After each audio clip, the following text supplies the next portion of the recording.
Hi learners, this is Gaurav Sharma. Welcome to Kelvin. इस video में हम लोग बात करेंगे सीबीएसई ने जो रिलीज किया था सैंपल पेपर, उसके डमी की एक तरह से। यानी कि 2021 में आपका जो बोर्ड का पेपर है साइंस का, वो किस तरह से फ्रेम होना है, ये उसका एक रफ पैटर्न समझ लीजिए आप। तो इस पूरी वीडियो में मैं आपसे बात करूंगा बायोलॉजी के सेक्शन की, यानी जितने भी सेक्शन आपके इस एग्जाम में पूछे गए हैं, section A B C D, और क्या क्या चीजें नई ऐड हुई हैं, क्या क्या नया पैटर्न बना है आपका इस साल जो आने वाला है, उसका एक डमी इसको समझिए। राइट, तो देखते हैं क्या सीबीएसई ने सैंपल पेपर अपना रिलीज किया है 2021 के लिए। तो मैं इस सेक्शन में आपसे बात करने वाला हूं बायोलॉजी की स्पेसिफिकली। सो यहां पे जो पहला मेरे पास सेक्शन आएगा उसको देखते हैं। और सेक्शन ए में जैसा कि मैं आपको बता रहा हूं कि नंबर 1 से 20 तक जितने भी जो सवाल हैं वो सारे 1 नंबर वाले आने वाले, 1 मार्क वाले हैं। उसके बाद हम आगे देखेंगे, जैसे कि सेक्शन बी की मैं आपसे बात कर रहा हूं, जिसमें 21 से 26 तक जो शॉर्ट आंसर टाइप आपके क्वेश्चंस होंगे, and they will carrying 20 mark for each. Next is section C, जिसमें हम लोग 27 से क्वेश्चन नंबर 33 तक शॉर्ट आंसर टाइप अगेन हमारे पास क्वेश्चंस होंगे। थोड़ी सी वेटेज वर्ड्स आपको ज्यादा लिखने होंगे इसमें। ये होंगे आपके 3 मार्क्स के, लगभग 50 to 80 वर्ड्स जो हैं हमें इसमें देने होंगे अपने। और जबकि 2 मार्क्स वालों में हमें 30 to 50 वर्ड्स में इसको कंप्लीट करना होगा। और ये चीज हमें ध्यान में रखनी भी चाहिए, मार्क जब आप क्वेश्चन पेपर अटेंड करते हो ना, तो ये चीजें आपको पता होनी चाहिए कि आपको कितना लिखना है। ऐसा नहीं होना चाहिए कि हम अंधाधुंध उसमें भरे जा रहे हैं, कुछ भी लिखे जा रहे हैं। You have to focus on quality rather than quantity, मेरा ऐसा मानना है। और उसके बाद हम लोग सेक्शन डी के अंदर देखेंगे 34 to 36 which are long answer type question, जो कि 5 मार्क्स वाले हैं। यहां आप अपना पूरा टैलेंट उसमें दिखा सकते हो, जितना आपका जो मन करे लिखने का वो लिख सकते हो, लेकिन पहले क्वालिटी उसके बाद क्वांटिटी पे फोकस करना। सो 80 to 120 वर्ड्स में जो हम इसके फोकस करेंगे। तो चलो देखते हैं सेक्शन ए में बायोलॉजी से किस तरह के सवाल जो है वो बने हैं। ये रहा हमारा सेक्शन ए इसका। तो किस तरह के क्वेश्चन फ्रेम हो सकते हैं यहां से देखते हैं। पहला सवाल, पहला क्वेश्चन है यहाँ पे। अब यहां इस तरह से कंफ्यूज मत होना कि क्वेश्चन नंबर 10 क्या है। तो उसमें यानी कि क्वेश्चन नंबर 9, 8, 7, 6, 5, 4, 3, 2, 1 वो आपके जो है वो केमिस्ट्री और फिजिक्स से रिलेटेड होंगे। इसलिए यहाँ पे पहला ही सवाल जो है वो क्वेश्चन नंबर 10 आया, जो कि बायोलॉजी के पोर्शन से है। Veins are thin walled and have valves. Justify करना है, हमें 1 मार्क में है, बहुत ज्यादा एक्सप्लेनेशन नहीं देनी।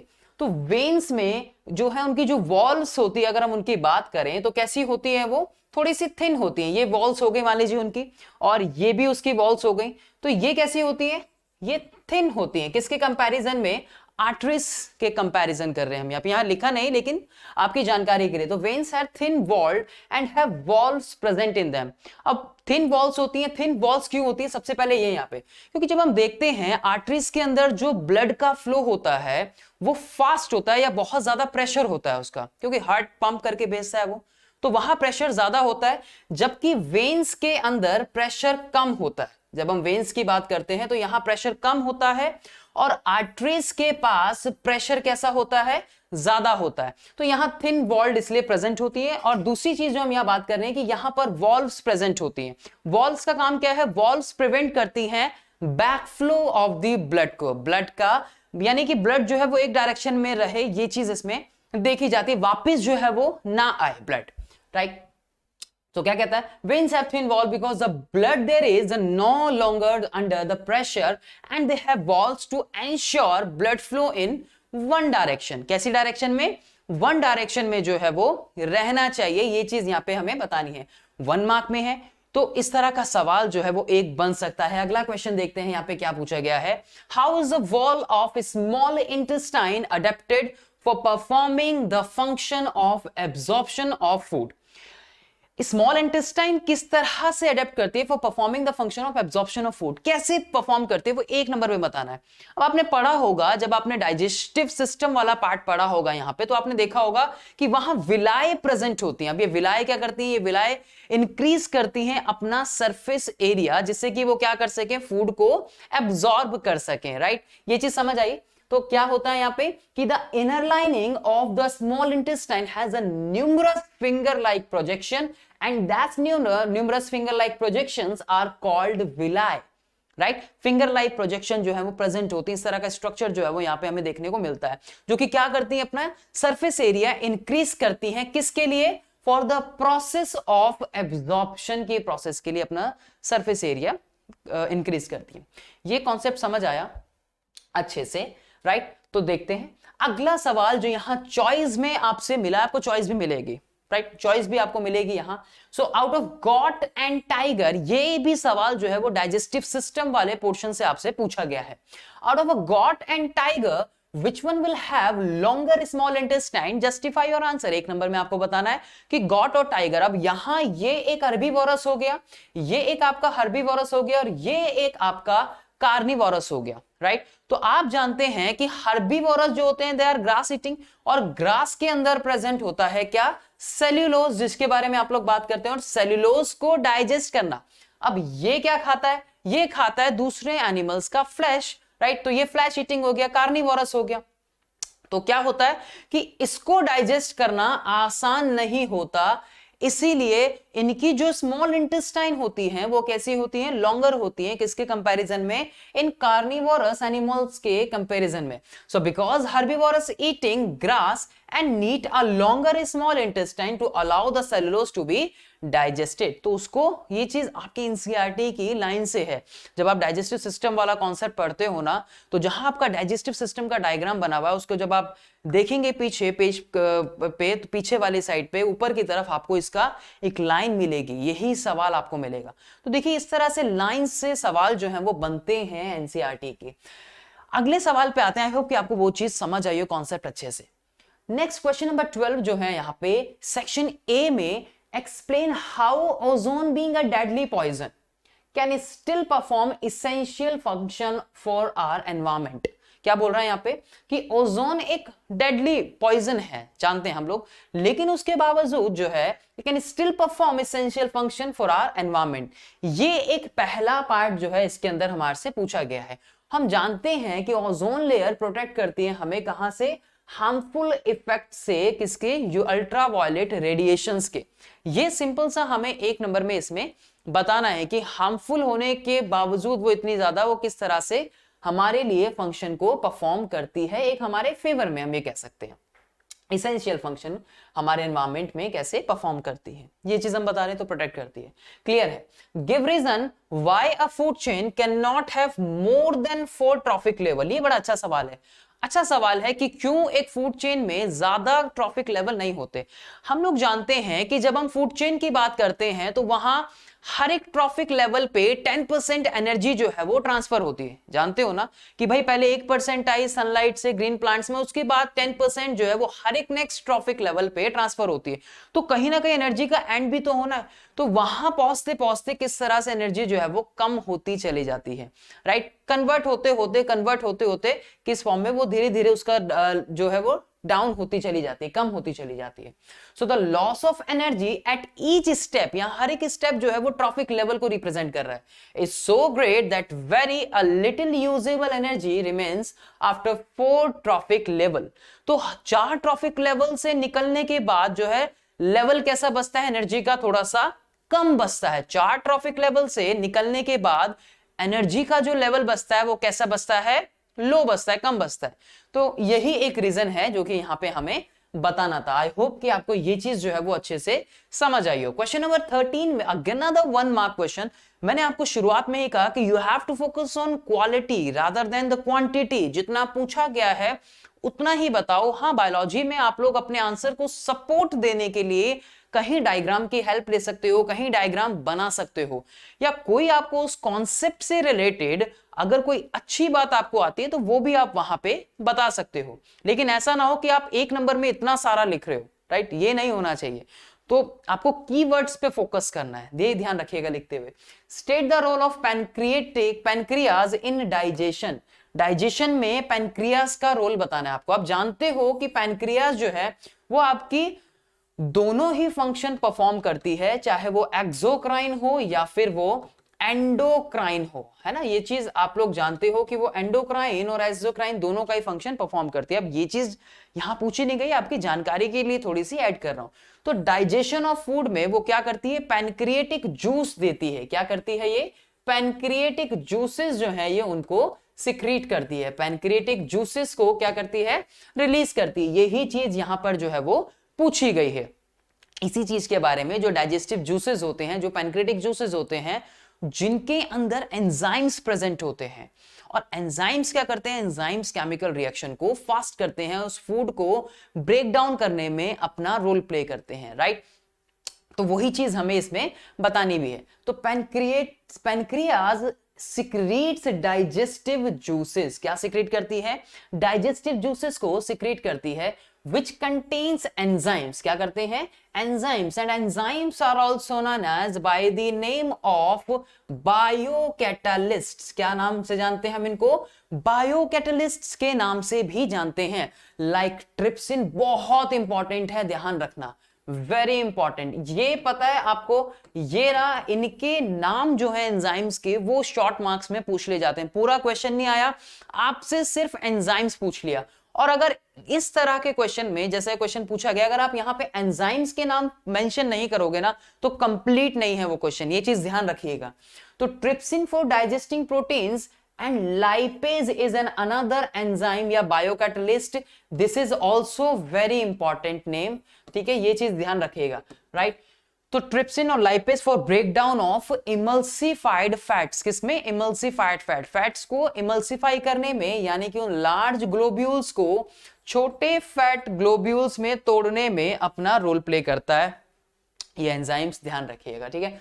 अगला सवाल जो है यहाँ पे 14, 15, 16, यानी कि for question number 14, 15 and 16, two statements are given below, one is assertion and the other one is reason। assertion और reason तभी हो पाते हैं जब आपके कॉन्सेप्ट्स अच्छे से जो है वो क्लियर होते हैं, ध्यान रखिएगा। तो select the correct answer to these questions from the A, B, C and D. So अगर हमें ए, बी, सी, ये तो चीज आप जानते हो ना कि जब ए और आर दोनों ट्रू हो, ए क्या कहता है हमें, जब ए पॉइंट क्या कहता है हमें कि both assertion and reason are correct, right. And R जो है वो करेक्ट एक्सप्लेनेशन होती है असर्शन की, यानी कि रीजन जो है वो करेक्ट एक्सप्लेनेशन हो रीजन की, तो हम इसकी तरफ जाएंगे। Both assertion and reason are true but reason is not correct explanation, तब हम बी पे जाएंगे। ए ट्रू है, आर फॉल्स है सी पे, ए फॉल्स है, आर ट्रू है डी पे, ठीक है। ये सीक्वेंस हमें समझ आ गया। आगे हम लोग देखते हैं कि सवाल क्या है। सवाल ये है कि food chain is responsible for the entry of harmful chemicals in our body. Concept है कहां से, आपके जो आर एनवायरमेंट चैप्टर है वहां से पूछा गया है। सवाल है, यानी कि असर्शन है, food chain is responsible for the entry of harmful chemicals in our body, यानी कि फूड चेन से हमारी बॉडी में हार्मफुल केमिकल्स पहुंचते हैं। सर कैसे? हम तो सही खाना खाते हैं, है ना सर, हम तो सही खाना खा रहे हैं। अरे भाई, केमिकल रिएक्शंस भी तो आपकी बॉडी में होती है। एक ग्रास को खाया किसने? एक डियर ने। एक ग्रास को किसने खाया? सपोज डियर ने, और डियर को खा गया लायन। ये छोटी सी एक फूड चेन हो गई। अब जो केमिकल्स इसकी बॉडी में थे, या फिर जो भी ऐसे माइक्रोब्स जो इसके लिए हार्मफुल हो, वो यहां चले गए, वो केमिकल प्रोसेसिंग की वजह से यहां पे चले गए। इसकी बॉडी में जो प्रोसेसिंग हुई, मेटाबॉलिक एक्टिविटीज हुई, और जो यहां मेटाबॉलिक एक्टिविटीज से जो इसकी बॉडी में वेस्ट था वो यहां पे चला गया। पढ़ा होगा ना कॉन्सेप्ट आपने, बायोलॉजिकल मैग्निफिकेशन वाला, राइट। वही कॉन्सेप्ट यहां पे लगना है। तो यानी कि ये चीज ठीक है, ये चीज जो है वो बिल्कुल करेक्ट है। The length of complexity of food chain very greatly. Length and complexity of food very करती है, बिल्कुल करती है। तो यानी कि ये दोनों जो चीजें हैं हमारे पास, ये ठीक है। Both assertion and reason are correct, लेकिन जो रीजन है वो एक करेक्ट एक्सप्लेनेशन असर्शन का नहीं है, वो हमें नहीं बता रहा। लेकिन दोनों कॉन्सेप्ट जो है वो बिल्कुल सही है, एकदम दोनों चीजें जो है वो बिल्कुल सही बता रहा है। जो लेंथ एंड द कॉम्प्लेक्सिटी होती है फूड चेन की, वो वेरी करती है ना, अलग अलग होती है, डिपेंड करता है, राइट। एक जैसी नहीं होती फूड चेन, जब आप देखते हो तो वो एक जैसी नहीं होती, ठीक है। अगला ग्रेटर, अगला सवाल है, ये एक पार्ट हो गया, दूसरा समझ लो। Greater number of individuals are present in lower trophic level, यानी कि जितने भी जो लोअर ट्रॉफिक लेवल होते हैं ना, पढ़ते हो ना, प्राइमरी, सेकेंडरी, टर्शरी, इस तरह से। तो जो लोअर ट्रॉफिक लेवल आपको देखने को मिलता है ना, ये कह रहा है कि number of individuals are present in lower, ज्यादा जो है। दूसरा, यानी ये होता है बिल्कुल, ये चीज है, आपको ये ज्यादा आपको देखने को यहाँ पे मिलती है एकदम। The flow of energy is unidirectional, और जो एनर्जी का फ्लो है वो कैसा है? यूनिडायरेक्शनल है, यानी एक बार जो एनर्जी निकल गई वो वापस हमें नहीं मिल रही, वो गई फिर उसके बाद, यानी कि सन से जो एनर्जी आ रही है वो प्लांट्स, ग्रीन प्लांट्स ने ले ली और जो ग्रीन प्लांट से आगे डियर में गई वो चली गई। यानी कि ये जो फ्लो है एनर्जी का वो ऐसा ही रहेगा, ये वापस से ऐसा नहीं हो सकता। तो ये भी यानी बिल्कुल ठीक है, लेकिन इतनी ज्यादा कोई हमें एक्सप्लेनेशन नहीं दे रहा है ये, या फिर हमें कोई करेक्शन नहीं बता रहा है ये इस असर्शन को लेके। तो हम यही कह सकते हैं कि ये दोनों इस बार भी ठीक है और ये एक करेक्ट एक्सप्लेनेशन हमें इसकी देखने को नहीं मिल रही, राइट। तो क्या कहते हैं ये, both assertion and reason are correct, reason is not correct explanation of assertion. तो बिल्कुल ठीक है, यानी कि रीजन एक करेक्ट एक्सप्लेनेशन हमें नहीं मिल रही देखने को। अच्छे से समझना, ध्यान से समझना, अच्छे सवाल आपकी प्रैक्टिस के लिए सीबीएसई ने दिए हैं, अच्छे सवाल। अगला असर्शन क्या कहता है हमें, क्वेश्चन नंबर 16 बच्चों जरा ध्यान से देखो, बायोलॉजी के आपको यानी कि हर देखो पोर्शन में आपको सवाल देखने को मिलेंगे अच्छे अच्छे, एग्जाम में ध्यान रखना। एक जेनेटिस्ट है, जेनेटिसिस्ट कौन होता है, जो जेनेटिकली यानी कि जो एक प्लांट के ऊपर, जैसे कि जेनेटिक्स के ऊपर स्टडी कर रहा हो, राइट। जेनेटिक्स के अंदर आप क्या देखते हो कि कैसे जो कैरेक्टर्स हैं वो एक से दूसरी जनरेशन में ट्रांसफर होते हैं, ये तो है, वही चीज को स्टडी करने वाले को हम जेनेटिसिस्ट बोलते हैं। तो एक जेनेटिसिस्ट जो है वो क्रॉस कर रहा है a pea plant having violet flower, एक पी प्लांट जिसके पास वायलेट फ्लावर है, with pea plant having violet flower and pea plant having white flower. तो एक वायलेट है और दूसरा व्हाइट है, तो he got all violet flower in first generation. उसको क्या मिल रहा है, फर्स्ट जनरेशन में सारे वायलेट फ्लावर्स देखने को मिल रहे हैं। जेनेटिसिस्ट है जिसने क्रॉस किया वायलेट फ्लावर का किसके, व्हाइट फ्लावर के साथ, और उसको जो फर्स्ट जनरेशन मिली उसको सारे कैसे मिले, उसको वायलेट फ्लावर जो है वो देखने को मिल रहे हैं। कैसे देखने को मिल रहे हैं, वायलेट फ्लावर्स जो है वो देखने को यहां पर मिल रहे हैं।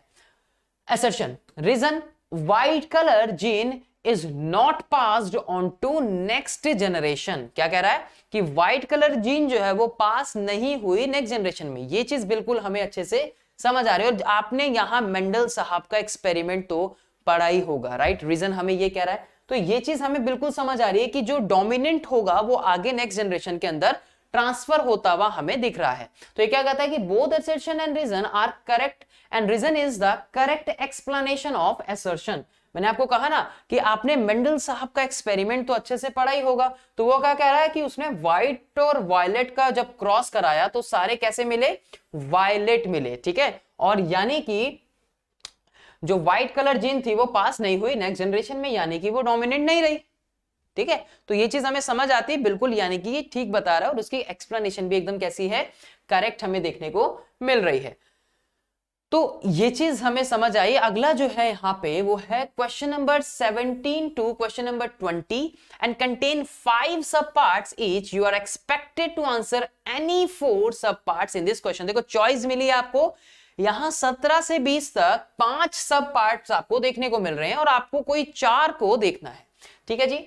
अब देखते हैं जरा, एनर्जी इन 17वां क्वेश्चन होगा, यानी कि इस तरह का क्वेश्चन आपको मिल सकता है आपके पेपर में, यानी जो इस पैटर्न के ऊपर होगा। ये नहीं कि यही हो कि कई सर ने कहा था कि भाई यही क्वेश्चन मिलेगा, तो मैं वो नहीं कह रहा कि यही हो इस पैटर्न का। So energy in the case of higher plants and animals is obtain by, जो एनर्जी होती है एक हायर प्लांट्स और एनिमल्स में वो कैसे ऑब्टेन होती है। अब ब्रीदिंग से क्या आपको सिर्फ एनर्जी मिल रही है, क्योंकि भाई ब्रीदिंग का मतलब क्या हो गया, नॉर्मल एक्सचेंज ऑफ गैसेस, तो इससे तो सिर्फ एनर्जी मिलने वाली नहीं है।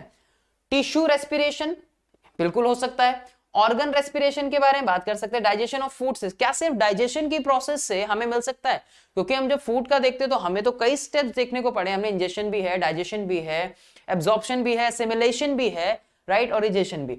तो क्या इतने से पार्ट से सिर्फ एनर्जी मिल रही है, बाकी की प्रोसेस भी है तभी तो मिलेगी, राइट। तो यहां हम टिश्यू रेस्पिरेशन की बात कर सकते हैं, क्योंकि आपने जब प्रोसेसिंग पढ़ी होगी सेल्यूलर रेस्पिरेशन के बारे में, है ना, तो ये कहीं ना कहीं उसी कॉन्सेप्ट से जो है वो हमें देखने को मिल रहा है, राइट। किसी स्पेसिफिक इससे हमें देखने को नहीं मिलता, ऑर्गन रेस्पिरेशन से तो बिल्कुल भी नहीं कि हम बोलें कि किसी ऑर्गन रेस्पिरेशन से तो नहीं।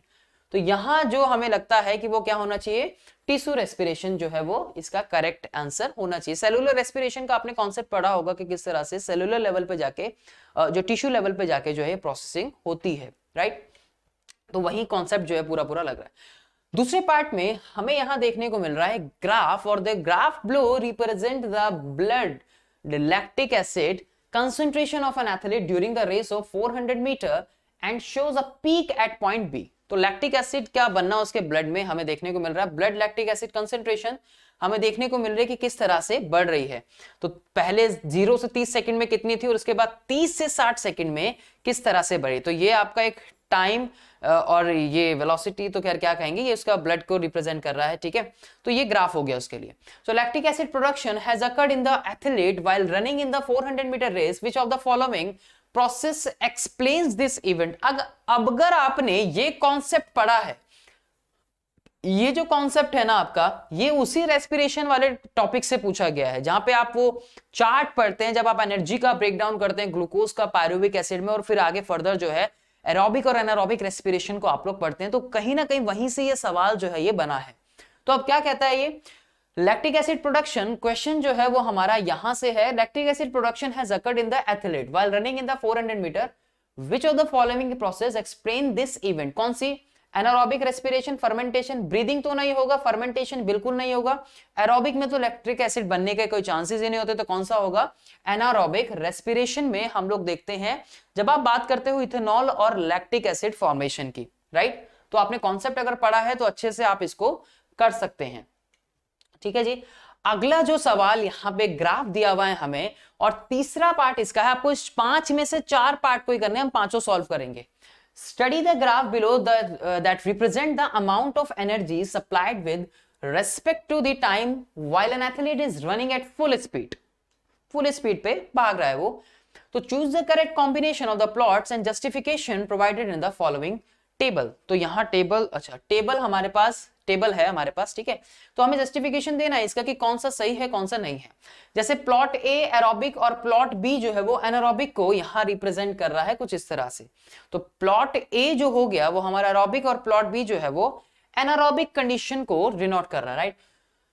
Amount of energy is low and inconsistent in aerobic and high in anaerobic. तो amount of energy low and inconsistent in anaerobic. Low रहती है अमाउंट ऑफ एनर्जी एरोबिक में? बिल्कुल भी नहीं, एरोबिक में तो हाई रहती है, ठीक है। Aerobic anaerobic, amount of energy is high and consistent in aerobic, right.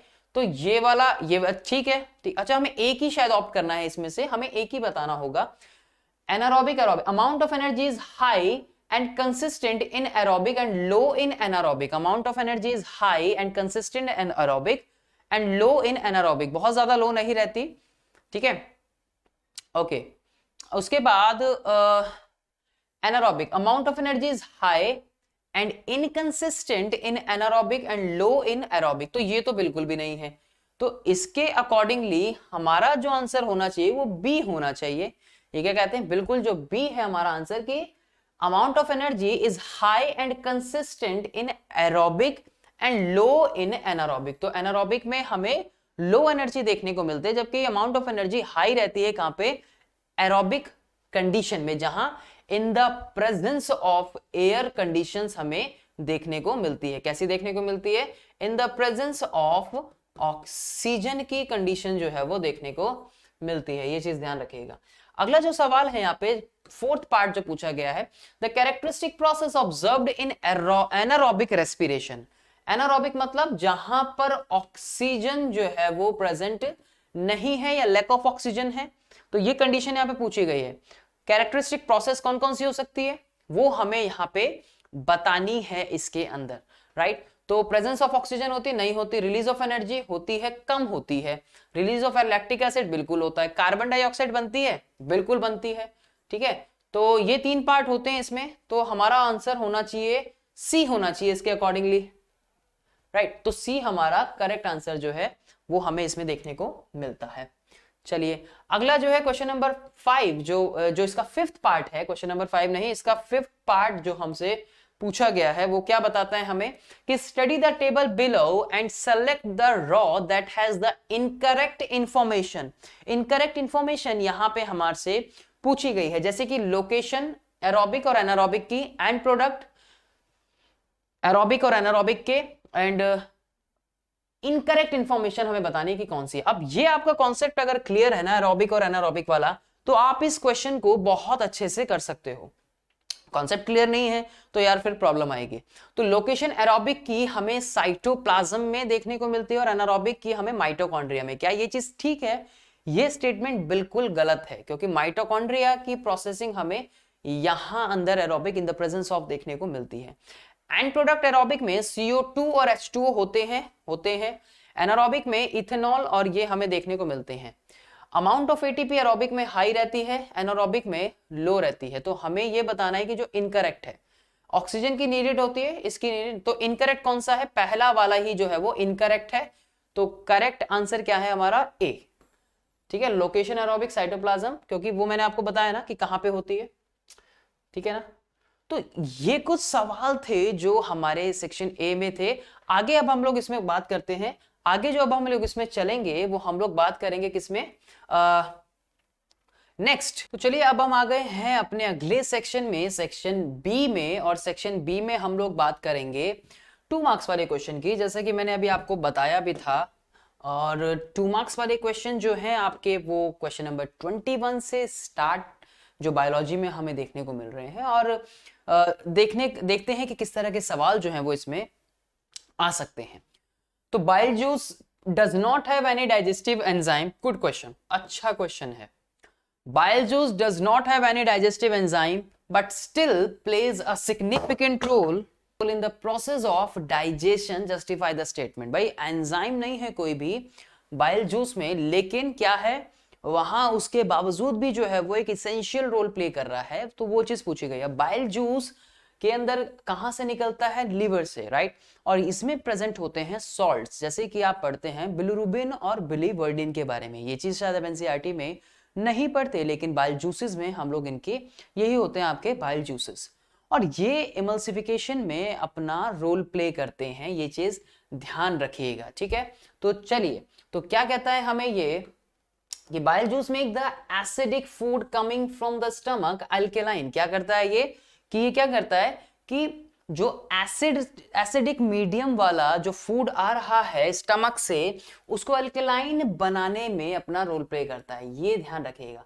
From the stomach alkaline for the action. Bile juice make the acidic food coming from the stomach alkaline for the action of pancreatic enzyme. जिससे कि क्या होगा कि जो pancreatic enzymes होंगे वो अपना काम इस पे अच्छे से कर पाए। Bile salts break the large globules of fat in the intestine. उसके अलावा दूसरा काम कि जो फैट ग्लोब्यूल्स होते हैं, उन फैट ग्लोब्यूल्स को सिंपलर ग्लोब्यूल्स में, फैट ग्लोब्यूल्स में ब्रेक करने में अपना रोल प्ले करता है ये। ठीक है, इंटेस्टाइन में। And increasing the efficiency of enzyme action. इसकी वजह से क्या होता है कि ये जो एंजाइम्स होते हैं ना, इनकी एफिशिएंसी जो है वो बढ़ जाती है और अच्छे से ही अपना काम कर पाते हैं। एंजाइम्स ऑलरेडी आप लोग जानते हैं कि वो किस तरह से केमिकल रिएक्शंस को फास्ट बनाने में अपना रोल प्ले करते हैं। तो ये और ज्यादा तेज जो है काम करना अपना स्टार्ट कर देते हैं। This is similar to the emulsifying action of soaps on dirt. कुछ उसी तरह से फंक्शनिंग जैसे इमल्सिफिकेशन की प्रोसेस सोप के ऊपर, सोप से देखने को मिलती है हमें डर्ट के ऊपर जब सोप अपना एक्शन करता है, कुछ उसी तरीके से। ये चीज पढ़ते होंगे आप कार्बन एंड इट्स कंपाउंड में, जब आप सोप एंड जब मिसेल के बारे में आप लोग पढ़ते होंगे, तो कुछ वैसे सिमिलर उसमें बता रहा है। देखिए चॉइस में ये चीज समझ आई, सिंपल कॉन्सेप्ट हमें बहुत अच्छे से समझ आया और ये चीज आपको उसमें लिखनी है। अगला जो यहाँ पे चॉइस में सवाल था, यहां और में क्वेश्चन दिया गया था, in birds and mammals the left and right side of the heart are separated, give reason. Birds और मैमल्स दोनों ही जो हैं वो कैसे होते हैं, वो एक कॉम्प्लेक्स ऑर्गेनिज्म है और इनको अपनी बॉडी में फंक्शनिंग के लिए क्या चाहिए? They need a regular supply of food and oxygen, right. Continuous supply चाहिए, तो उनको लार्ज अमाउंट में एनर्जी जो है वो कंजप्शन उनकी बॉडी के अंदर होता है। तो उनको एक सेपरेटेड फॉर्म में ब्लड चाहिए। Separation keeps the oxygenated and deoxygenated blood from mixing, allow a highly efficient supply of oxygen to the body, right. तो ज्यादा अमाउंट में जब वो सेपरेशन हो जाएगा कि एक तरफ ऑक्सीजनेटेड है और दूसरी तरफ डीऑक्सीजनेटेड है, तो उससे क्या होगा यहाँ पे कि फिल्ट्रेशन होने की वजह से या सेपरेशन होने की वजह से क्या होगा कि जितने ज्यादा अमाउंट में उनको ऑक्सीजन चाहिए वो उनको एफिशिएंट सप्लाई जो है वो मिल जाएगी उतनी बॉडी की उनको। This is useful in animals that have high energy needs. ये हमारी, मैंने आपको बताया ना कि हम और बर्ड्स जो हैं यानी कि मैमल्स और बर्ड जो उनको ज्यादा अमाउंट में एनर्जी चाहिए और उनकी बॉडी के लिए अच्छा भी है। So useful in animals that have a high energy need like birds and animals with constantly use of energy to maintain their body temperature, right? तो बॉडी टेम्परेचर को मेंटेन करने के रखने के लिए ये चीज बहुत जरूरी होती है, ध्यान रखिएगा, राइट? होमियोस्टासिस जो है वो एक तरीके से बना रहता है बॉडी में। Question number 22, state the events occurring during the processes of photosynthesis. Life process से एक और सवाल जो है वो यहां पर ये पूछा गया है और ये सवाल जो है बड़ा इंपॉर्टेंट है। ये आपके 3 स्टेप्स जो है वो आपने पढ़े ही होंगे जिस पे सवाल जो है ये बना है। It is essential that these steps takes place one after other immediately. जानते हैं ना जब आप पढ़ते हैं कॉन्सेप्ट की कौन कौन से रॉ मटेरियल्स की हमें नीड होती है फोटोसिंथेसिस में, उसके बाद कि किस तरह से वो अपना रोल प्ले करते हैं। जैसे कि फोटोसिंथेसिस की रिएक्शन आप लोग पढ़ते हो, राइट? जहां पे हमें ये एक हो गया कार्बन डाइऑक्साइड और वाटर जब मिलते हैं in the presence of sunlight and chlorophyll, तो वो क्या बनाते हैं, वो एक ग्लूकोज बना रहे हैं, कार्बोहाइड्रेट बना रहे हैं और ऑक्सीजन जो है वो यहाँ पे रिलीज होती है। और उसके बाद जो 3 इवेंट्स आपके एनसीईआरटी में मेंशन्ड है कि absorption of light energy by chlorophyll, बहुत इंपॉर्टेंट है ये टॉपिक जो है, कई बार पूछा गया है, ये ध्यान रखिएगा। So conversion of light energy to chemical energy and splitting of water molecules into hydrogen and oxygen. तो ये जो वाटर मॉलिक्यूल है ये हाइड्रोजन और ऑक्सीजन में जो है इसका ब्रेकडाउन होता है, तो इसी वजह से ऑक्सीजन जो है वो वहां रिलीज हो पाती है।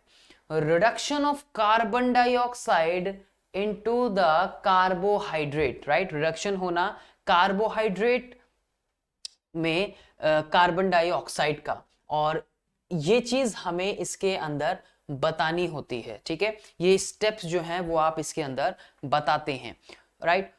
तो ये इतना इंपॉर्टेंट है कि कई बार जो है सवाल इसके ऊपर बना है, पूछा गया है, कई बार सवाल जो है वो यहाँ पे पूछा गया है। ये रिएक्शन बहुत इंपॉर्टेंट है, ठीक है? ये जो रिएक्शन पूछी गई है ये चीज इसमें आप ध्यान रखिएगा, राइट? तो ये जो क्वेश्चन थे ना ये हमारे सारे किससे थे, ये हमारे 2 मार्क्स वाले क्वेश्चन थे जो यहाँ पे पूछे गए हैं। अब हम आगे देखते हैं कि अगले सेक्शन सी में किस तरह के सवाल जो है वो पूछे गए हैं, आगे चलते हैं। तो चलिए बी के बाद अब हम लोग बात करेंगे सेक्शन सी के बारे में और देखते हैं कि सेक्शन सी में किस तरह के सवाल आपसे पूछे जा सकते हैं। तो चलिए भाई देखिए, पहला जो सवाल है क्वेश्चन नंबर 27 जो आपको मिला है यहाँ पे, after the self pollination in P plants with round yellow seeds, round yellow seeds following types of seeds were obtained by Mendel. Mendel साहब के एक्सपेरिमेंट के ऊपर भाई आपके हेरिडिटी वाले चैप्टर से है, कॉन्सेप्ट पूछा ही जाता है, हमेशा पूछा जाता रहा है। 10 में से 9 बार चांसेस ऐसे होते हैं जहां पर ये कॉन्सेप्ट जो है पूछा जाता है आपके एग्जाम्स में, और इस बार तो ऑलरेडी बहुत इंपॉर्टेंट हो गया। क्यों? क्योंकि हाफ पार्ट जो आपका इवोल्यूशन वाला है वो ऑलरेडी डिलीटेड है, तो मेंडल साहब के एक्सपेरिमेंट के चांसेस और ज्यादा हैं आने के, ठीक है? सवाल बनेगा, जरूर बनेगा। तो यहां जो सीड्स दिए गए हैं, बोला गया है कि राउंड येलो के जो नंबर्स हैं वो 630 हैं, राउंड ग्रीन के नंबर्स 216 हैं, रिंकल्ड येलो के 202 हैं, रिंकल्ड ग्रीन के 64 हैं। और देखिए क्या है, सेल्फ पॉलिनेशन हुआ है in P plants with round और येलो सीड्स के साथ, सेल्फ पॉलिनेशन हुआ है इन दोनों के साथ, और जो ऑब्टेन किया है वो ये सारे किए हैं। राउंड येलो के अलावा ग्राउंड ग्रीन भी है, रिंकल्ड येलो भी है, रिंकल्ड ग्रीन भी है। कॉन्सेप्ट तो समझ आ गया होगा ना, कौन सा लॉ निकल रहा है यहाँ पे, कौन से क्रॉस के बारे में बात हो रही है? मोनोहाइब्रिड क्रॉस तो नहीं है, तो यानी कि डाईहाइब्रिड क्रॉस है। और डाईहाइब्रिड क्रॉस से लॉ ऑफ सेग्रीगेशन भी आपने सुना है, पढ़ा है, लॉ ऑफ इंडिपेंडेंट असॉर्टमेंट के बारे में आपने सुना है। तो कहीं ना कहीं ये वही कॉन्सेप्ट जो है वो यहाँ पे लग रहा है। Analyse the result and describe the mechanism of inheritance which explains these result.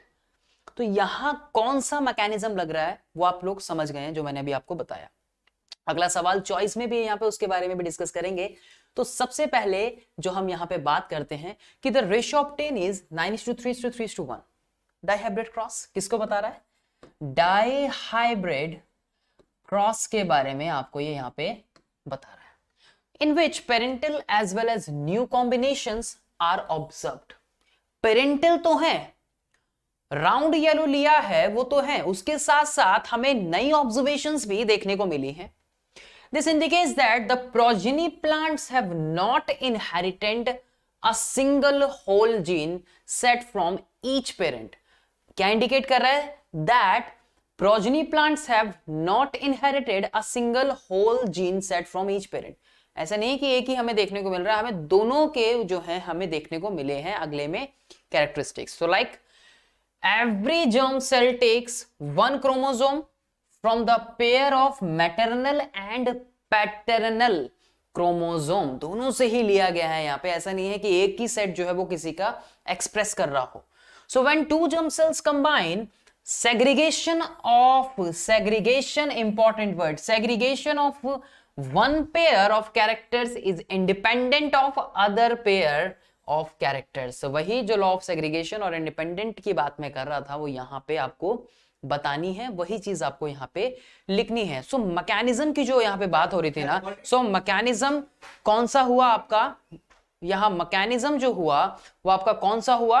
यानी कि वो डाइहाइब्रिड क्रॉस के बारे में जो है यहाँ पे बात की जा रही है, राइट। आई होप आपकी ये चीज जो है वो समझ आई हो अच्छे से, ठीक है। अब अगला जो सवाल था यहाँ पे, अगला जो कॉन्सेप्ट है यहाँ पे, कौन सा कॉन्सेप्ट है? अनदर, यही इसी चैप्टर से ही है कि in humans there is a 50% probability of the birth of a boy and 50% probability that a girl will be born, right. Justify this statement on the basis of the mechanism of sex determination in human beings. तो 50-50% chances होते हैं ना। यहां आप cross बना के भी वो इंडिकेशन दे सकते हैं, क्रॉस बना के भी बता सकते हैं कि गैमेट्स किस तरह से ट्रांसफर होंगे नेक्स्ट जनरेशन में। तो ये सेक्स डिटर्मिनेशन के ऊपर जो है ये कॉन्सेप्ट है आपका पूरा का पूरा। सो ह्यूमन बीइंग में genes inherited from our parents, yes we know that, decide whether we will boy or girls. So women have perfect the pair of sex chromosome which is X and the men have X and Y. तो जब आप इसका cross बनाते हैं तो यहाँ cross बना के भी आप इसकी इंडिकेशन जो है वो दे सकते हैं। All children will inherited an X chromosome from their mother and X or Y chromosome from their father, right? So whether they are boys or girls, so the sex of the children will be determined by what they inherited from their father. तो जो sex बन रहा है वो किस पे depend करता है कि फादर से कौन सा जो गैमेट है वो आएगा, या फादर से जो कौन सा क्रोमोसोम जो है या कौन सी जीन जो है वो एक्चुअली आएगी, राइट। क्योंकि मदर की तरफ से तो यहां से एक्स ही आना है ना, तो डिपेंड करता है कि यहां से कौन सा जो गैमेट है वो आके बनेगा या कौन सी जीन जो है वो आके यहाँ पे मिलेगी। तो ये चीज ध्यान रखिएगा। सो एक्स क्रोमोसोम आता है from her father, so will be a girl. अगर एक्स क्रोमोसोम आएगा, राइट, तो वो कैसी होगी? वो गर्ल होगी। और वाई इनहेरिटेड होगा क्रोमोसोम, तो वो क्या होगा? बॉय होगा। ये चीज समझ आई? तो आप इस चीज को लिखने के बाद आप इसका क्रॉस भी बना के 3 मार्क्स में दिखा सकते हो, राइट। आपके आंसर को सपोर्ट करेगा। अगला सवाल 28 question number, plastic cups were used to serve tea in trains in early days. पहले के टाइम पे क्या होता था? प्लास्टिक कप्स जो है वो यूज किए जाते थे। This could be return to the vendors, cleaned and reused, ठीक है। Later kullars were used instead of plastic cups. ओहो, चाय की बात हो गई, मजा आ गया। So kullars were used instead of plastic cups. Now paper cups are used for serving tea. अब क्या है यहाँ पे kullars were used instead of plastic cup. अब क्या हो रहा है कि paper cups are used for serving tea. What are the reasons for the shift from plastic to kullars and then finally to paper cups? क्या रीजन है? आपने आर एनवायरमेंट वाले चैप्टर में कॉन्सेप्ट पढ़ा होगा ना, बायोडिग्रेडेबल और नॉन बायोडिग्रेडेबल वेस्ट के बारे में ना। तो कहीं ना कहीं वही कॉन्सेप्ट जो है वो यहां पे यूज हो रहा है। प्लास्टिक कप्स का जब हम यूज कर रहे हैं, रेज इतना ज्यादा concern towards the hygiene, thus they were replaced by disposal plastic cups, ठीक है। तो प्लास्टिक कप्स कैसे होते हैं? They are non biodegradable, keyword इस पूरे कॉन्सेप्ट का, and harm the environment and harm the environment. ठीक है, हमारे एनवायरमेंट को क्या कर रहा है, वो हार्म कर रहा है। ये कीवर्ड आया, ठीक है, ये कीवर्ड आया। They were the replace by the cooler, ठीक है, इसलिए रिप्लेस किया। Making cooler made of clay on a large scale, जब कूलर्स बनाने लगे तो कूलर बनाने के लिए क्ले का यूज किया गया, किस पे, लार्ज स्केल पे। Resulted in the loss of top fertile soil, तो जो लेयर्स होती हैं उसमें से क्या हुआ, जो टॉप फर्टाइल सॉइल होती है उसका बहुत ज्यादा यूज होने लगा, जिसकी वजह से तो फर्टिलिटी पे इफेक्ट पड़ेगा सॉइल के, और जिससे फिर वो आगे जो है इनफर्टाइल बनेगी, और फिर आगे कैसी प्रोसेसिंग होगी ये चीज आप लोग जानते हैं, आगे की प्रोसेसिंग उसकी रुक जाएगी जब सॉइल इनफर्टाइल हो जाएगी। So now disposable paper cups are used because the paper can be recycled, तो उसको हम क्या कर सकते हैं, हम पेपर को रिसाइकल कर सकते हैं। पढ़ी होगी ना टेक्निक्स आपने, रीयूज, रिड्यूस, रिसाइकल, आर्ट्स के बारे में, 4 आवर्स के बारे में, 5 आवर्स के बारे में, 3 आवर्स के बारे में आप लोगों ने पढ़ा होगा। And that is completely biodegradable, तो ये एक कीवर्ड यहां पे निकला, एक कीवर्ड ये निकला यहाँ पे। और दूसरा रीयूज, जो हम बात कर रहे हैं, रिसाइकल की हम लोग जो बात कर रहे हैं, कैसे यूज कर सकते हैं वो चीज। And that is completely eco friendly material which does not cause any environmental pollution, right. तो ये चीज आपको समझ आई। ये 3 मार्क्स में आपको इस तरह से जो है एक्सप्लेन करना है, इसलिए हमने उसको ये रीजन आप लिख के बता सकते हैं कि कैसे हमने उसको रिप्लेस किया। अगला सवाल क्वेश्चन नंबर 29 जो है यहाँ पे पूछा गया, explain where and how urine is produced. ये जो कॉन्सेप्ट है ना, ये जो एक्सक्रीटरी सिस्टम वाला जो कॉन्सेप्ट है, ये वेरी इंपॉर्टेंट है। ये मैं आपको बताऊं कि ये जो है ना, ये 5 स्टार वाला कॉन्सेप्ट है पूरा का पूरा। ये जो एक्सक्रीटरी सिस्टम वाला है, ये इतनी बार सवाल पूछा जाता है एक्सक्रीटरी सिस्टम में से। अगर आप प्रीवियस ईयर के 10 सालों के पेपर उठाओगे ना, तो आपको देखने को मिलेगा कि ये 8 से 9 बार या 7, 8, 9 बार जो है ये सवाल इस कॉन्सेप्ट से पूछा गया है। इवन आपको 8 या 9 बार जरूर दिखेगा। ये इतना इंपॉर्टेंट कॉन्सेप्ट है एक्सक्रीटरी सिस्टम वाला, यहां से सवाल जरूर बनता है हर साल। 3 मार्क्स में बन जाता है या 5 मार्क्स में बन जाता है, कहीं ना कहीं जरूर पूछा जाता है। इवन 2020 में भी ये एक यूरिन फॉर्मेशन के ऊपर सवाल पूछा गया था। 2019, 2018 में तो शायद ये पूरा का पूरा एक्सक्रीटरी सिस्टम का डायग्राम बनाने के लिए आया था। तो बहुत इंपॉर्टेंट क्वेश्चन है, अच्छे से करना। पूरा का पूरा टॉपिक जो है बहुत इंपॉर्टेंट है, अच्छे से कीजिएगा। सो एक्सप्लेन वेयर, तो वेयर का मतलब कहाँ यूरिन बनता है। आप लोग जानते हो ना कि किडनीज में जब आप बात करते हो तो किडनीज में कहां पर बनता है, ये नेफ्रॉन के अंदर, जो उसकी फंक्शनल यूनिट होती है, वहां नेफ्रॉन्स जो है इसको बनाने में अपना रोल प्ले करते हैं, right. And how urine is produce, कैसे बनता है, तो इसके आप 3 स्टेप्स पढ़ते हो। तो इसके वो 3 स्टेप्स जो हैं आप लोग ध्यान रखिएगा। जहां पर आप लोग एक बात करते हो जिसमें हम बोलते हैं ग्लोमेरुलाई फिल्ट्रेशन के बारे में। किसके बारे में, ग्लोमेरुलाई फिल्ट्रेशन के बारे में। उसके बाद आप इसमें बोलते हो सेलेक्टिव रीएब्जॉर्प्शन, सेलेक्टिव रीएब्जॉर्प्शन के बारे में आप इसमें बात करते हो, सेलेक्टिव रीएब्जॉर्प्शन। और नंबर 3 आप जो बात करते हो सिक्रीशन के बारे में बात करते हो। ये 3 स्टेप्स में आपको इसको बताना होता है। तो यही 3 स्टेप जो है इसमें पूछे गए हैं। तो blood passes through the filtration unit in the kidney called nephron and passes through the glomerulus in the Bowman's capsule and ultrafiltration, जिसको आप glomerular filtration या फिर ultrafiltration का नाम देते हो। and then initially has glucose, amino acid, water, salts and nitrogenous waste जो है उस glomeruli में छनकर नीचे पहुंचते हैं। देन प्रोसेस होती है सेलेक्टिव रीअब्जॉर्प्शन की, ये नंबर 1 हुआ जो मैंने अभी पीछे बताया, ये नंबर 2 हुआ। और उसके बाद यहां पर वाटर, ग्लूकोज और अमाइनो एसिड जो है सारे रीअब्जॉर्ब होते हैं। या फिर मैं कहूं कि जितने भी जो इसेंशियल सब्सटेंसेस होते हैं ना, वो सारे इसेंशियल सब्सटेंसेस जो है वो इस सेकंड स्टेप में, सिलेक्शन का मतलब वही होता है कि सेलेक्ट करना इसेंशियल सब्सटेंसेस को, सेलेक्टिव रीअब्जॉर्प्शन का काम करते हैं।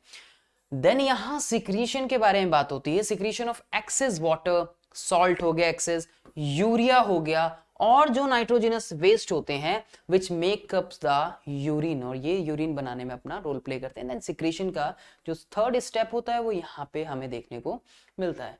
ये 3 बातें पूछी गई हैं, अच्छे से एक्सप्लेन करके आप लोग लिखेंगे और आपको मार्क्स जो है वो देखने को मिलेंगे। तो चलिए अब हम देखते हैं कि अगले पार्ट में सेक्शन डी में हमें कौन कौन से सवाल जो है वो देखने को मिले हैं।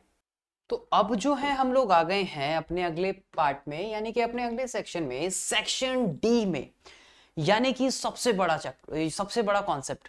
सबसे बड़ा कॉन्सेप्ट मतलब 5 मार्क देके जाने वाला, पूरे के पूरे 5 नंबर देके जाने वाला सेक्शन 5 नंबर का। तो देखते हैं किस तरह का सवाल जो है यहां से बन सकता है या यहां पे बना है। क्वेश्चन नंबर 35, 4 सेक्शन है, बताया था मैंने पहले। तो यहां लास्ट क्वेश्चन की तरफ हम आ गए हैं। इसमें trace the changes that take place in a flower from gamete formation to the fruit formation. क्या चेंजेस आपको देखने को मिलते हैं गैमेट फॉर्मेशन से लेके, गैमेट फॉर्मेशन लिखा है बच्चे कई बार इस तरह के कॉन्सेप्ट में गलती क्या कर देते हैं सवाल में कि वो फ्यूजन से लेके लिखना स्टार्ट कर देते हैं। यानी आपको फ्यूजन से पहले की कहानी भी यहां पे बतानी है, क्योंकि गैमेट फॉर्मेशन लिखा है। देखिए मैं कीवर्ड पकड़ रहा हूं, सिर्फ गैमेट फॉर्मेशन लिखा है, फ्यूजन नहीं है। अगर जो फ्यूजन होता तो आप कहां से बताते, वो भी बताऊंगा। फ्यूजन होता तो आप डायरेक्ट पॉलिनेशन वाली स्टेप से बताते, लेकिन यहां पे पॉलिनेशन से पहले के स्टेप से बताने, तो आप कैसे बताएंगे सर, वो भी बताओ। तो इसका मतलब आप यहां पहले मेल के गैमेट्स को बताओगे, जिसमें आप पढ़ते हो कि भाई एंथर के बारे में आप एक्सप्लेन करोगे, और एंथर में आप देखोगे कि यहां पे आपको देखने को मिलते हैं पॉलन ग्रेन्स। फिर आप बता सकते हो, यहां एक्सप्लेन कर सकते हो। देखो 5 नंबर वाला है ना, तो यहां क्वालिटी देनी है अच्छी, यहां एक्सप्लेन करना है आपको, अपने वर्ड्स को लिखना है अच्छे से, राइट, जिससे आप पूरे के पूरे 5 नंबर जो है आपकी जेब में जा सके, पूरे 5 नंबर आप ऑब्टेन कर सके, इसलिए बता रहा हूं मैं ये। फीमेल के बारे में फिर आप बताओगे, फिर वहां पे आप पढ़ते हो ना स्टाइल, स्टिग्मा, ओवेरी, वो सारी चीजें आप इसमें बताओ कि कैसे जब फ्यूजन होगा, ये दोनों गैमेट जब आगे फ्यूज करेंगे तो वो प्रोसेस होगी किसकी, पॉलिनेशन की प्रोसेस जो है वो आगे कंप्लीट होगी। क्योंकि यहां पे गैमेट फॉर्मेशन से लेके आगे तक की प्रोसेस पूछिए, राइट। और लास्ट में फिर आप वही बताओगे कि कैसे जब ये पॉलिनेशन होगा, डिपेंड करता है कि पॉलिनेशन सेल्फ है या क्रॉस पॉलिनेशन है, ये चीज आपको लिखनी है इसके अंदर, एक्सप्लेन करना है अच्छे से। उसके बाद आप बताओगे कि प्रोसेस बनी तो फर्टिलाइजेशन हुआ, फिर जायगोट बना, देन एम्ब्रियो बना, और उसके बाद जो था वो किस तरह से वो जो ओवरी है वो फ्रूट के अंदर जो है वो कन्वर्ट हो जाती है, जहां तक आपसे पूछा गया। और रेस्ट ऑफ द पार्ट जो है वो किस तरह से निकल जाते हैं, फॉल ऑफ हो जाते हैं। यानी पूरी की पूरी फिर जो आप प्रोसेस है उसमें सीड फॉर्मेशन की तो खैर नहीं पूछी, यहाँ पे फ्रूट फॉर्मेशन की पूछिए, फिर वो आप इसमें एक्सप्लेन कर सकते हैं, राइट। समझ आई ना ये चीज। देखिए ऐड करने के लिए यहाँ पे डायग्राम को भी लगाया गया है, जो कि मैंने आपको शुरुआत में भी बताया था कि यहां ये जो डायग्राम है ये आपके आंसर को सपोर्ट करेगा। ये जो डायग्राम है ये आपके आंसर को क्या करेगा, सपोर्ट करेगा, ये चीज ध्यान रखिएगा। तो देखो पॉलन ग्रे हमें देखने को मिल रहे हैं ऊपर, ये चीज आप बताते हो। जर्मिनेशन जब आप पढ़ते हो कि भाई germination of pollen on stigma, तो ये चीज तब आप बनाते हो डायग्राम, एनसीईआरटी में मेंशन्ड है आपके, राइट। तो ये डायग्राम आपके, इसमें पॉलन ट्यूब बनी, मेल जर्म सेल आपको दिख रहे जाते हुए, रीजन स्टिग्मा हो गया। बच्चे अक्सर कंफ्यूज हो जाते हैं इसमें पॉलन ग्रेन और स्टिग्मा में, ध्यान रखिएगा डिफरेंस किस तरह से आपको देखना है अच्छे से। ये पॉलन ट्यूब हो गई, ओवरी आपने इसको बता दिया, ये ओवरी हो गई हमारी, और फीमेल जर्म सेल जो अंदर हो गई, सपोर्ट कर रहा है। तो सपोर्ट के लिए you can draw the diagram, right. ध्यान रखिएगा मेरी बात, सपोर्ट के लिए आप बिल्कुल बनाएंगे अगर जो बड़े मार्क्स में क्वेश्चन जो है वो इस तरह के पूछे जाएंगे। तो मैंने आपको जैसे बताया कि यहाँ पे जैसे ये पूरा एक्सप्लेनेशन हो गई इसकी, राइट। तो कीवर्ड जैसा कि मैंने अभी आपको बताया था कि आप पहले स्टेमन के बारे में बताएंगे या एंथर के बारे में, जैसे कि मैंने आपको बोला, तो स्टेमन को आप यहां पे रिप्रेजेंट करेंगे कि स्टेमन जो है वो मेल पार्ट होता है, क्योंकि प्रोसेसिंग कहां से हो रही है, गैमेट फॉर्मेशन से, और गैमेट फॉर्मेशन कहां होंगे, मेल रिप्रोडक्टिव पार्ट में। मेल पार्ट में यानी कि जो स्टेमन रिप्रेजेंट करता है, स्टेमन के अंदर फिर आप एंथर और फिलामेंट के बारे में पढ़ते हैं। तो स्टेमन is the male reproductive part and it's produce pollen grain, कहां पे, एंथर के अंदर। ये भी आप बताओगे इसके अंदर, ठीक है, अच्छे से एक्सप्लेन करना है। Ovary contains ovules and each ovules has an egg cell, explain करोगे पूरा, जैसे कि मैंने बताया, ऐसे भी कर सकते हो, जैसा मैंने बताया वैसे भी कर सकते हो।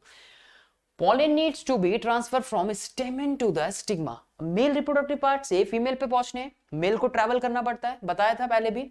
If this transfer of pollen occur in the same flower, it is referred to as self pollination. अगर सेम में हो रहा है तो सेल्फ, और यानी कि आप पूरी प्रोसेस बताओगे, जैसे कि अभी हमने रफली डिस्कस किया था, पॉलिनेशन को एक्सप्लेन करोगे। ऑन द अदर हैंड, जबकि दूसरी तरफ जो है pollen transfer from one flower to another is known as cross pollination. Another, तो आपने pollination explain कर दिया यहाँ पे। After the pollen lands on the suitable stigma, it has reached the female germ cell which are in the ovary. पहुंचा ovary तक, वही processing पूरी जो आपने डायग्राम के थ्रू भी बताई सपोर्ट के लिए अपनी।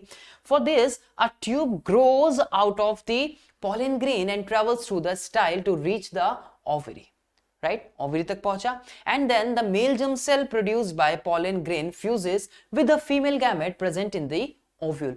देन आगे जाके फ्यूजन की प्रोसेस है, और आप जानते हैं कि जब यहाँ फ्यूजन होगा तो प्रोसेस होगी कौन सी, फर्टिलाइजेशन की, और ये फर्टिलाइजेशन की प्रोसेस के बाद क्या होगा, यहाँ पे जाइगोट बनेगा।